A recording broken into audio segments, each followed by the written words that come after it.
How to use United Airlines Mile. To do this, you have to just go to this official website of united.com. Once you go here, log in into your United Mileage Plus account, which is on the top side. By the way, you can also follow this same tutorial instruction if you want to do it on the mobile application. Right, so here we are. Now here you have to just go and click on my account. If you have already joined Mileage Plus here, enter your email address and then password and you will be inside it.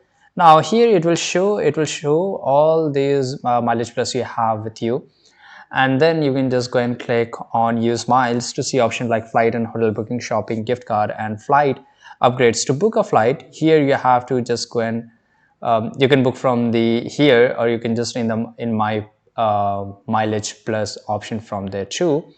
And then here, let's say I will just write right, and here once you select it, just go and click on find, and it will show all the flights available including with the mileage plus 2. Right, so this is how we can do so. Thanks for watching this video.